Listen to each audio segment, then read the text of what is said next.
Parece. Tá? Certeza? Olá, bem-vindos ao 6º episódio dos Diários Steampunk. Eu sou o André, esta é a Sofia e a Joana. Nós hoje vamos falar um pouco sobre a trilogia Leviathan, que foi escrita pelo Scott Westerfeld e ilustrada pelo Keith Wormwood. Thompson. Ele se mesmo com o Wormwood. Deixa-me parar de rir, feito parvo.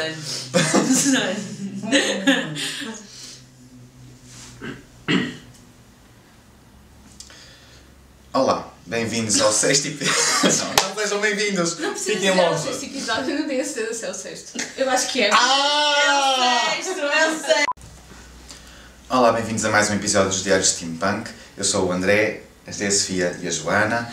Nós hoje vamos falar-vos um pouco da trilogia Leviathan. Foi escrita pelo Scott Westerfeld e ilustrada pelo Keith Thompson. A trilogia já foi publicada em Portugal pela editora Vogais. Trilogia composta pelo Leviathan, pelo Besta e pelo Golias. Os exemplares que nós utilizamos para as reviews foram adquiridos pela equipa. Entretanto, a editora Vogais ofereceu-nos um exemplar da trilogia para colocarmos no cabaz Steampunk. Escusado será dizer que, como nós vamos discutir a série como um todo, vamos fazer muitos spoilers, portanto, se ainda não leram e não quiserem saber o que é que acontece, aconselhamos a lerem primeiro e só depois virem ver este episódio. De qualquer maneira, continuem connosco que vamos discutir o Leviathan.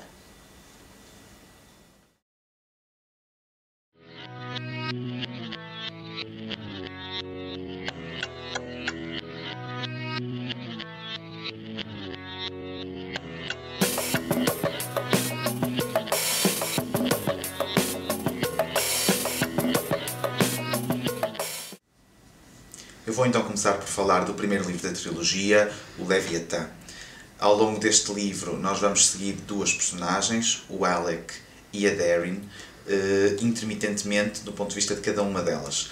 Para começar por falar do Alec, ele é o príncipe do Império Austro-Húngaro, seria filho dos mesmos que morreram, o Franz e a Sophie, que morreram na nossa história e deram início à Primeira Guerra Mundial. Aqui eles teriam este filho, que logo no início da história se vê obrigado a fugir dos assassinos dos seus pais, que seriam aqui os alemães. Nós seguimos o Alec na sua fuga, acompanhado pelo Count Volger e uma equipa de engenheiros e técnicos, na direção da Suíça, tentando fugir aos alemães que querem iniciar uma guerra com a aliança do Império Austro-Húngaro. Por outro lado, seguimos a Darin. A Darin é uma típica rapariga do steampunk inicialmente, é aquela rapariga cuja família quer que seja a menina que vá para a casa com os senhores e depois que se vá casar e por aí fora. Ela quer seguir as passadas do seu pai, do que o seu pai foi, que foi um piloto. Ela disfarça-se de rapaz, consegue passar por rapaz e consegue entrar na Força Aérea Britânica.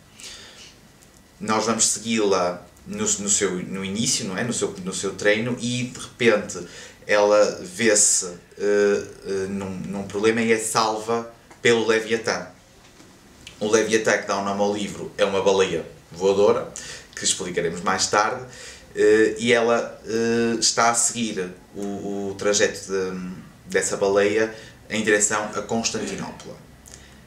Ora, como já estávamos à espera, no meio desta viagem há problemas, e são esses problemas que fazem com que o Leviathan tenha que aterrar, são atacados pelos alemães, e aterra precisamente no sítio onde o Alec se foi esconder dos alemães.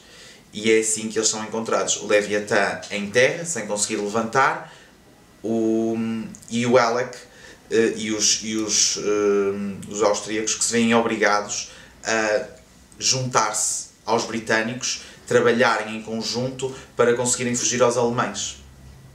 E daqui em diante vamos seguir a Darin e o Alec juntos, para já em direção a Constantinopla, e depois com muitas mais surpresas nos livros seguintes. Alec e Darin, que continuam a bordo do Leviathan, continuam a viagem que levava a doutora Nora Barlow, a neta do cientista Charles Darwin, até Istambul. Uma missão secreta que espera conseguir parar a guerra que ameaça englobar o mundo todo. Seguimos a tripulação do Leviathan por uma viagem atribulada pelas águas do mar Mediterrâneo. até Istambul. Entretanto, Darin e Alec têm que tomar decisões e fazer escolhas que os poderão colocar em lados opostos desta guerra. O terceiro livro da série, chamado Golias, começa com o Leviatã a sobrevoar a Rússia e recebem uma mensagem do czar a pedir ao capitão do Leviatã que leve a cabo uma missão de salvamento. E quem é que eles querem que eles salvem? Nem mais nem menos que o célebre inventor Nikola Tesla. No universo da série Leviatã, o Nikola Tesla começa por trabalhar para os Clankers, mas depois de ver a sua terra natal destruída, passa para o lado dos darwinistas. E o que é que ele está a fazer na Rússia? A desenvolver uma arma de destruição maciça. Esta arma, de seu nome Golias, seria capaz de destruir qualquer cidade no mundo a partir do laboratório do Nikola Tesla em Nova York. Ou seja, é um bocado como as armas nucleares na Segunda Guerra Mundial. Eles acreditavam que só o facto de existir uma arma com este poder iria automaticamente acabar com a guerra, porque toda a gente teria demasiado medo que a arma fosse utilizada nas suas cidades. Entretanto, a bordo do Leviatã, o Alec descobre que Darin é uma rapariga e começa a questionar os seus sentimentos por ela. O Leviatã vai até ao Japão ajudar nos combates e o almirantado inglês decide que a nave deve acompanhar o Nikola Tesla até Nova York, de modo a ele poder testar a sua arma e ver se realmente pode mudar o curso da história com ela. Será que Alec consegue cumprir o seu sonho de pôr fim à guerra de uma maneira pacífica? Ou vamos ver a arma do Nikola Tesla arrebentar com as cidades alemãs e acabar com a guerra de um modo nada pacífico? Vamos dar início à discussão acerca dos livros. Impressões gerais de cada um acerca dos livros. Odiaram, adoraram, assim, sei lá, algo in between estas coisas todas. O que é que vocês acham? Eu gostei bastante da trilogia, como um todo. O meu livro favorito de todos é o primeiro, porque acho que realmente, como introdução à trilogia, achei que foi um livro muito bom. Apesar de ter dado uma classificação superior ao Golias, mas fiz uma avaliação mais global e achei que efetivamente merecia ser colocado acima dos outros livros que li este ano. Porque realmente, em termos, por exemplo, de world building, acho que é um livro que destaca um bocadinho dos outros por causa daquela divisão entre os clankers e os darwinistas. Não sei se o André quer falar um bocadinho disso, porque foi ele que começou com a primeira review aos livros e começou exatamente primeira e única para já, sim, do Leviatã, que é o livro introdutório da trilogia do Scott Westerfeld. Não sei se tu queres começar com... Eu, por acaso, o meu livro favorito é o segundo, nem é o primeiro. Acho isto não pelo world building, mas pela história. Acho que é o livro que tem o melhor pacing. A história desenvolve-se da forma mais... Não parece nem rushed, nem assim muito lento, nem uma grande seca. Está muito bem escrito. O primeiro livro, de facto, o mais interessante, e foi também um pouco isso que eu escrevi, mais do que a história em si, é o desenvolvimento do mundo. Lá está a conhecermos este mundo. Isto é a localização à Primeira Guerra Mundial e a divisão da Europa desta forma fictícia entre os clankers, que seriam a Alemanha e o Império Austro-Húngaro, que estão então dependentes das típicas máquinas do steampunk, a mecânica a vapor por todo o lado, para transporte, para a guerra, para o dia-a-dia. E os darwinistas, que seria uma aliança entre a Inglaterra, a França e a Rússia, que substituem a necessidade de máquinas da altura e até mesmo o que aconteceria hoje, com animais. Animais esses que são mutados, dado o Darwin nesta história ter descoberto o DNA mais cedo e portanto ter permitido investigação a esse nível, ao nível da genética. Eles têm animais que os permitem voar, andar por terra e transportar coisas maciças, e mesmo a nível do mar, até para comunicação eles têm animais, e portanto estes, não só politicamente mas até a nível tecnológico, estes dois impérios, estas duas alianças chocam. Eu gostaria de acrescentar que os darwinistas também têm a Itália e o Japão, e também nos é dado pistas de que a Espanha e Portugal também seriam darwinistas, mas que estão neutros. E também temos na América. Portanto, não é só... Isto é uma coisa realmente global. Inicialmente começamos por ver estes, mas depois acabamos por concluir que seriam muitos mais. E temos depois aquela luta em relação ao Império Otomano, em que eles todos querem trazê-lo para o seu lado. Uns querem oferecer uns animais, os outros puseram lá as máquinas a trabalhar e digamos que é o que está assim Eles são semi-clankers, não é? Quer dizer, têm máquinas, só que as máquinas parecem-se com animais. Portanto, eles são clankers com inspiração darwinista, que é uma coisa misturam muito engraçada. bem a tecnologia. Temos aquele elefante enorme que é utilizado pelo embaixador, salvo erro, e é um elefante. E acho muito interessante o facto de eles pegarem na tecnologia clanker e utilizarem para, por exemplo, para a cidade está atravessada por aqueles tubos todos, porque lá está, os alemães estão a tentar trazê-los para o lado darwinista, e os peço desculpa, para o lado clanker, e os darwinistas também estão a tentar puxá-los para o lado deles, se bem que deram um passo em falso, que é isso que dá o mote ao segundo livro, ao Besta. A missão da doutora Nora Barlow. Não é só a segunda, quer dizer, sim, é tudo, a missão inteira a missão é acerca disso. Isto foi inspirado também numa situação que ocorreu na história real, pronto, que era, só que foi, no nosso mundo foi um barco de guerra e aqui foi uma besta. Uma aeronave. Foi o Behemoth. Era o Foi o Behemoth, que é a besta. Era a besta. Mas besta, às vezes é um bocadinho difícil eu ligar a besta ao Behemoth, porque depois eu percebo que a tradução não era fácil, não foi fácil, mas estava muito bem feito, eu acho que sim. Só que no Behemoth, no besta, eles às vezes dizem Behemoth, Behemoth, pronto. Portanto, às vezes é um bocado confuso perceber que eles estão a falar da mesma coisa. Pois é. Por falar nessas bestas, eles em português traduziram o Fabs para monstros, não foi? Eu achei engraçado.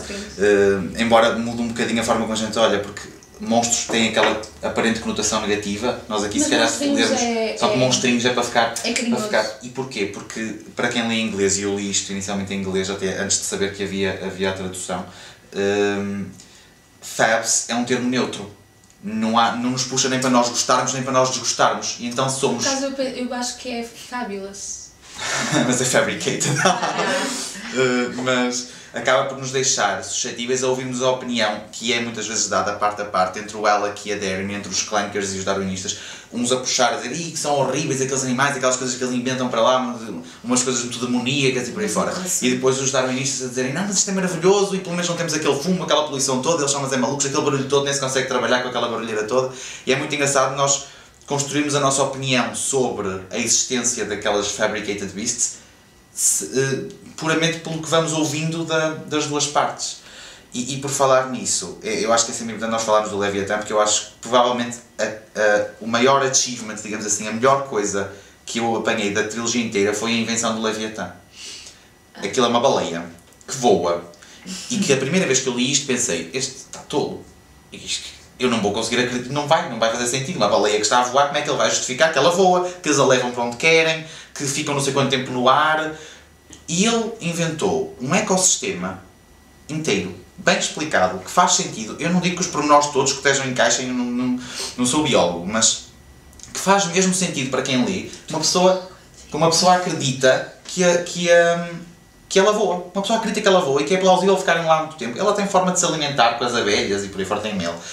A luz é dada por glowworms, eu não sei como é que eles traduziram para o português, mas luz e lumes. Assim, luz e pronto. Mais animais fluorescentes, que dão a luz. A comunicação é feita também com animais. Pelos lagartos correio. Eles lutam com uns morcegos que flechas, uns morcegos de flechas. Exatamente, que comem aqueles pregos e depois deixam as flechas e depois deixam-nas cair por cima dos aviões. Da maneira usual, sim. E portanto, aquilo faz tanto sentido. Eu acho que foi uma invenção mesmo boa e foi aquilo que me deu mais vontade digamos que me embrenhou mesmo no livro, foi de ler a descrição do Leviathan. Da mesma maneira que eles tentavam manter o equilíbrio entre todos os elementos da baleia, também tentavam manter o equilíbrio da própria tripulação com esse ecossistema. E ao longo de todos os livros, permeia exatamente a preocupação com o peso. Muitas vezes eles tinham que ou deitar coisas fora ou então tentar fazer essa gestão. E há aquela famosa parte do ouro. Eles tentam levar e a coisa corre. Exatamente, que eles escondem o ouro lá dentro. E ninguém sabia o que é que se passava, aquilo não levantava voo. O que é que está a inclinar para um dos lados? Eu, olha, será que tu levas ouro? Ele, não quero livrar-me do meu ouro, deixa-me em paz. Mas faz sentido, ele queria proteger até a segurança do económico. príncipe. Eu não digo que não faça sentido, foi simplesmente estúpido. Só que eles, como mas era ele só clanker, pensava assim, era tipo, a coisa mais importante é manter a segurança, o resto que se amanha para isto funcionar, mas este é o príncipe, ele vai ter que se safar e vai ter que tudo correr bem. E depois quase que se matavam todos à conta disso. Mas eu acho que ele nem sequer se preocupou com a questão do peso, ele pensava que eles estavam... Como ele é clanker e a única preocupação que eles têm que ter é com a potência dos motores, a ideia de haver um limite de peso, acho que nem sequer lhe passou muito pela cabeça, pensava que era a implicação dos darwinistas com eles. por acaso foi uma coisa que eu achei que o Scott Westerfeld fez uma boa investigação para fazer este livro. Nós já falámos a nível histórico, há alguns paralelismos com a história real, esta história fictícia tem esses paralelismos e é engraçado para quem a conhece e de vez em quando notando estas coisas, o assassinato inicial, o problema do Império Otomano, quer dizer, é engraçado para quem conhece, sente-se aquela ligação. Outra coisa é a parte biológica que nós falámos e até o conhecimento do voo, das máquinas de voo, nota-se que ele teve esse cuidado, há sempre a preocupação das personagens que sabem, só aquelas que de facto conhecem a aeronáutica dentro da história, é que se preocupam e sabem dizer aquelas coisinhas todas que têm que ter cuidado para a aeronave funcionar. E a terceira coisa em que eu acho que ele foi muito bom foi a criar a linguagem. A diferença de termos e de formas de falar que os clankers têm digamos, comparando com os darwinistas, é muito engraçado. Ela usa umas expressões, o Alec usa outras. Cada um, no início, cada um usa as suas expressões diferentes. E depois, no final, já se nota alguma diferença. Mas aquela coisa, eu não sei como é que eles traduzem para português, mas os barking spiders, que ela estava sempre a dizer. Que quando ela mandava vir, de vez em quando dizia uma coisa tipo barking spiders. Maldito. E eu não sei como é que eles traduzem para português, mas em inglês os termos eram assim, ela dizia barking spiders, que é um animal, até nisso ela tinha essa coisa, e barking spiders existem. Se calhar usava já. E portanto eu notei que nessa, não era só a forma de ver deles, das coisas que se distinguia, até a forma de falar era um bocadinho diferente. E achei que isso foi muito engraçado. Em relação às personagens, claro, temos as personagens principais, a Darin e o Alec. Eu pessoalmente achei que a Darin estava muito bem desenvolvida. Eu fiquei contente porque isto é ficção juvenil, nós somos adultos, mas gostámos da mesma. Porque, apesar de ser juvenil, tem ideias muito maduras e utiliza muito bem a história. Está muito bem escrito, basicamente. Mas não é muito comum encontrar na ficção juvenil, especialmente nos livros que agora saem chamados de Young Adult, uma personagem principal feminina que seja tão credível e não irritante como a Darin. Pessoalmente, isto é a minha opinião pessoal, eu acho a maior parte das protagonistas da ficção juvenil muito irritantes. E a Darin não é, porque ela, é uma rapariga que finge passar-se por homem, mas não é clichê, o clichê acaba aí. Ela é credível, ela não tenta ser mais do que aquilo que é. Ela é corajosa, tem ideias excelentes para resolver as coisas, às vezes não é muito inteligente em outras coisas, mas pronto. É uma pessoa. É uma pessoa. E não faz as coisas para tentar fingir ser aquilo que não é. Ela simplesmente é assim, só que é uma rapariga e não um rapaz. E naquela altura raparigas não se podiam comportar dessa maneira, portanto ela simplesmente finge que é um rapaz, mas o fingimento acaba aí, porque tudo o resto é ela, é genuíno. É ela, e é engraçado que ela é muito mais ativa e não sei qual é exatamente a palavra que eu estou à procura, do que o Alex. O Alex é muito mais passivo, é muito mais o que é que nós vamos fazer, vamos ficar aqui a pensar e o que é que vamos fazer e fazer coisas estúpidas. Ela é, nós precisamos fazer o quê? Fazer isto, então a única hipótese que temos é isto, então. Exatamente. Eu acho que comparando um bocado a personagem dela com o habitual, normalmente quando se explora mulheres em ficção juvenil... Quando se explora mulheres não se exploram mulheres na ficção juvenil, não espero eu, nesse sentido, mas se explora uma personagem feminina, é o que eu quero dizer. Os autores costumam ir buscar uma coisa específica. Olham para aquela característica específica e exploram aquela... É uma gaja que quer desafiar coisas. Ela desafia coisas, o livro inteiro está sempre a desafiar, por mais estúpido que seja, ela parece que só é uma pessoa que desafia, não faz mais nada.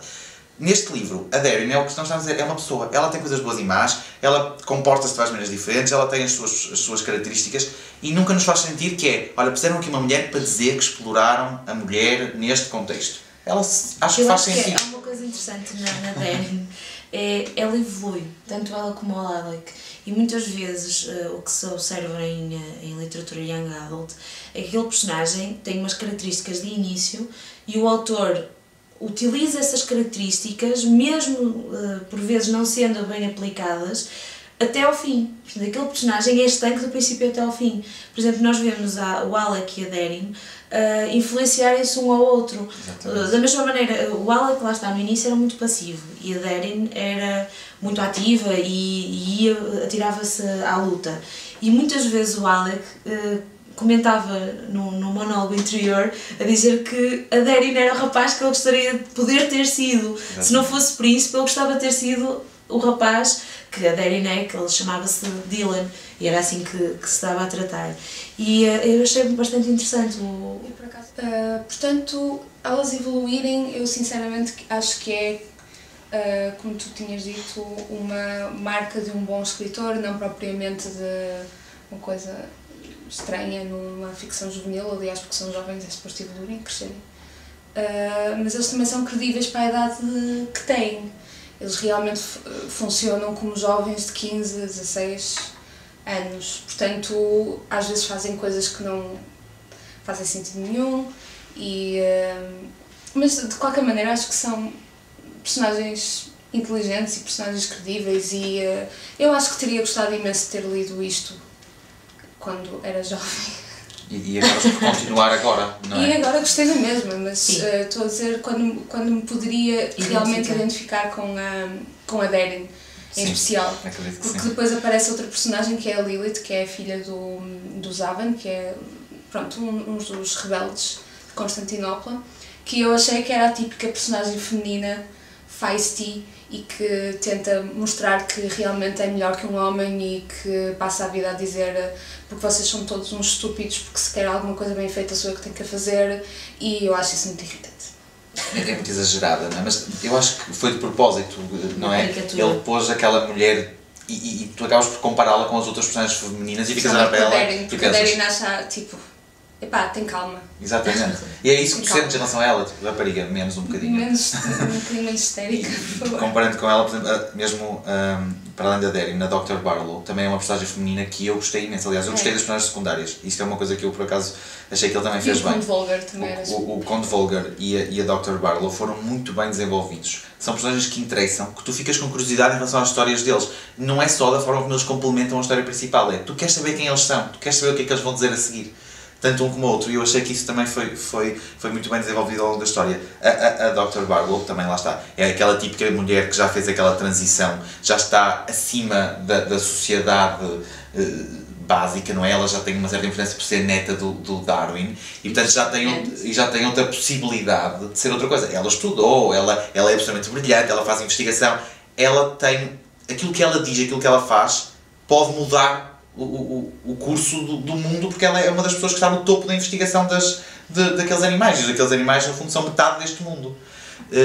E nota-se essa postura dela, ela é inteligente, ela guarda as coisas para si, ela é um bocado maquina, mas não é aquela personagem, não é má, é uma personagem boa, tem aquelas intenções dela, mas sabe ser inteligente, sabe ser calculista, reservada e percebe as coisas, é muito intuitiva. Eu acho que foi uma personagem mesmo bem construída. E o Volgar, até numa questão de humor, é engraçado. Uma pessoa ri-se com as coisas que ele diz e a maneira como ele reage às coisas e como ele fica ultrajado com certo tipo de coisas e se passa da cabeça. Acho que também foi uma personagem muito bem criada. Eu gostaria de fazer também uma pergunta, estou a servir de moderadora, espero que vocês não se importem, não achem que eu estou a abusar. Vamos ignorar o facto de que foram os poderes centrais clankers que iniciaram a guerra. Vamos pensar que estavam todos bem, não era muito possível, mas vocês preferiam fazer parte dos darwinistas ou dos clankers? Dos darwinistas? Sim, também darwinista. Também. Caramba, Eu queria ter aqui um debate, mas não debate, não é? é debate. Vou ter que fazer de clanker. Não é bem isso. Uma pessoa pode defender um bocado a parte dos clankers, não é absolutamente indefensável, mas eles, pelo menos as personagens que nós seguimos, eles parecem muito, um bocado crentes, dogmáticos, qualquer coisa nova ficam assim um bocado presos, a reação deles aos animais é sempre achar que aquilo é horrível, quer dizer, como é que vocês tiveram coragem de fazer isso, depois os maneirismos todos, estas coisas fazem-se assim, desta maneira, o conto, isto é assim que se faz, e tu ficas um bocado, já me estás a cansar. Eu não me ia dar bem com isso. Eu acho que isso não é de ser clunker, acho que era deles serem aristocratas. Talvez, mas acaba por ser os clunkers que tu conheces melhor. Mas os darwinistas também, quando olham para uma máquina, ficam no género. Que tanto barulho vocês fizeram. Mas atenção, exatamente. A diferença é, os outros parece que olham para os animais como um pecado. E os darwinistas olham para as máquinas não é como um pecado, é como isso é barulho, isso é poluição, isso é uma seca. E tu podias perfeitamente ter um animal a fazer isso que não fazia barulho, que não fazia poluição, que era só mais uma coisa viva. Claro que nós podemos argumentar que eles exploram os animais. Pois e que também não é assim tão positivo, não é? Eles nem sequer lhes dão nomes, que é para não se afeiçoarem demasiado a eles. O que eu achei que era uma coisa bastante importante, porque será que eles gostam assim tanto? Eles gostam dos animais, mas eles de propósito não dão nomes para não se afeiçoarem a eles, que é para os poderem utilizar. É um ponto de vista utilitarista, é isso que eu ia dizer. Eles gostam dos animais, mas é do ponto de vista da sua utilidade, essencialmente, e não, não é gostar de animais como uma pessoa gosta de gatos em casa. É mesmo porque ele serve para isto, ele é ótimo a cumprir a função X, portanto nós gostamos muito dele, qualquer que seja. Exceto no caso do Leviatã, que tem nome. O Leviatã não é... É uma nave. Porque é a nave, os animais, digamos... Esse trabalho não têm qualquer tipo de... completamente ignorados. Mas apesar de tudo eu sinto-me um bocado mais puxado para os darwinistas. Dizem que eles são cruéis porque podiam perfeitamente usar máquinas que quando se destroem não sofrem. E eles usam animais que quando morrem sofrem. Exatamente. Portanto, um bocado ambíguo. E não sabemos até que ponto estes animais mutados não sofrerão na sua utilização, por exemplo, mesmo sem morrer. Por exemplo, o caso do Huxley, aquela primeira medusa em que a Darin voa no início, logo no início. A primeira coisa que me veio à ideia, quando eles disseram que ela estava a encher de hidrogênio e depois esvaziava, eu pensei, aquilo não dói. Será que a medusa sente dor em relação àquilo? Eles não têm um sistema nervoso muito desenvolvido. Sabes porquê? Porque se é a função deles, se eles foram criados para fazer isso, se calhar resolveram. Em princípio, já não deve sentir nada. Não deve sentir mas nada. Podem não ter resolvido, não é? As experiências que levaram até essa criação, podem se calhar não correram. Por acaso passou-me isso pela cabeça precisamente logo na primeira, mas depois acabaram por me convencer. A minha maior preocupação foram os morcegos de flechas. Claro. The usual way, não me convenceu muito bem. Foi assim uma coisa. Não, realmente. Mas eu acho que o que no fim nós chegamos à conclusão é que a tecnologia, as duas tecnologias funcionam muito bem sozinhas, mas quando emparelhadas umas com as outras, funcionam ainda melhor. Porque o Leviatã já era uma nave especial, porque era enorme, era veloz, era a coroa de glória do Império Darwinista, e no momento em que os clunkers se juntam aos darwinistas e lhe colocam os motores clunkers, ficam todos admiradíssimos pela velocidade em que o Leviatã conseguia voar. E pela facilidade de manobragem também. Exatamente. Foram duas coisas que Portanto, fizeram muita diferença. É interessante ver as duas tecnologias em separado e depois é interessante ver a convergência das duas com a ajuda do Alec e da Darin, que conseguem também eles de uma forma muito, muito interessante juntar os dois lados, até manobrar um bocadinho o Volgar e porem ali em conjunto com a Doutora Barlow. Achei isso bastante interessante. Ele, acho que foi intencional da parte do autor explorar estas várias formas de resolver conflitos. Uma é essa, ele passa-nos essa mensagem muito diretamente. Ele obriga os clunkers a terem que apanhar a boleia no Leviatã, a terem que colaborar com eles e depois no fim a concluírem todos. Opa, eu posso não gostar nada disto, mas isto de facto está a correr melhor. E depois a outra forma de resolver conflitos com que ele nos depara é o Tesla, no final, que é o Golias, a ideia de vamos resolver conflitos não pela convergência, porque até pode não ser possível, esta nunca se vai entender, mas eu vou escalar a todos porque eles vão todos dizer temos medo. Foi a ideia que mais tarde na nossa história também passou, como a Sofia disse, da bomba atómica, e também não resultou, porque foi preciso usá-la, e aqui a ideia que acaba por passar neste livro é a mesma. Ele propõe-se a resolver o conflito dessa forma, mas chega-se a um ponto em que ele diz, mas isto não se vai resolver, a não ser que eu use mesmo. Quer dizer, a ideia disto podia resultar muito bem, a ideia de eu ter esta arma podia resultar muito bem, mas o que eles vão tentar é tirar-me a arma, não vão parar de lutar uns contra os outros. E ele explora estas duas formas de possivelmente resolver conflitos. Eu achei que isso também estava muito bem ao longo dos 3 livros. Outra coisa muito engraçada que esta trilogia nos oferece é, ele não só construiu bem o mundo, digamos, conceptualmente, como ele tem uma boa ideia para cada um dos locais. Nós somos levados a viajar. Nós vemos um bocadinho de cada coisa. Nós vemos o Alec a fugir e a fugir lá para as montanhas, para o hideout. Vemos a Darin na Inglaterra. Depois eles voam, acabam por passar pelo Império Otomano, vão à Rússia, vão aos Estados Unidos. Nós vemos um bocadinho de vários sítios e de várias culturas diferentes. E é um bocado como também falaste há pouco. Tu chegas ao Império Otomano e tu sentes-te num sítio diferente. É o ambiente político que é diferente, mas também a forma como ele vai descrevendo as várias coisas que lá estão, a forma como as máquinas são diferentes, porque são pessoas que acreditam em coisas diferentes a fazê-las. E essa diferença está bem desenvolvida. São espetaculares. Eu achei um bocado assustador, na verdade. Sim. Muito mais assustador que os ingleses exatamente. E que os russos. Já que os russos também, aqueles ursos e as águias de 2 cabeças. Os ursos foram um problema interessante, por acaso. Sim. Mas os japoneses bateram tudo. Os cabos. Foi assustador. Exploraram a própria mitologia para construir os monstrinhos. monstrinhos. E os krakens também. Sim. Sim, sem dúvida. Os darwinistas ganham nos nossos corações. Portugal também era darwinista, claro. Pelo menos nós nunca iríamos duvidar. Se ele não dissesse nada, nós íamos todos assumir que nós tínhamos que ser darwinistas. Pronto, vamos então acabar este nosso episódio sobre o Leviatã. Vamos deixar-vos explorar então a forma como os clankers e os darwinistas acabam por aprender a colaborar, descobrirem como é que a Dr. Barlow tenta levar a cabo a sua missão em Constantinopla ou em Istambul e no final, o grande final, lá está, descobrir o que acontece com o Tesla, o que é que o Tesla consegue fazer ou o que é que o mundo consegue fazer com o Tesla e como é que esta história termina.